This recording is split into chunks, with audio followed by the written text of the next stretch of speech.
రాష్ట్ర ఆదాయం అంతకంతకు క్షీణిస్తూ ఉంది. మరి అనుభవం గల్ల బట్టి గారు ఇప్పుడు ఏం చేయాలి చెప్పాలి ఈరోజు. ఎందుకంటే అయితే తమ యొక్క పరిపాలనా వైఫల్యాలను సరి చేసుకోవాలి.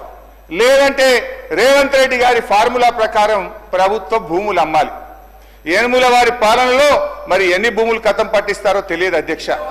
ఎందుకంటే అధ్యక్ష, గచ్చిబౌలిలో 400 ఎకరాలను వేలం చేయడం ద్వారా 30,000 కోట్లు రాబట్టాలని నిర్ణయించారు.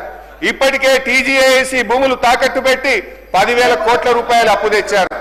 ఇప్పుడేమో హెచ్ఎండిఏ ఆస్తులు తాకట్టు పెట్టి మరో 20,000 కోట్ల అప్పు తెస్తామని మొన్ననే అసెంబ్లీలో సమాధానం చెప్పారు.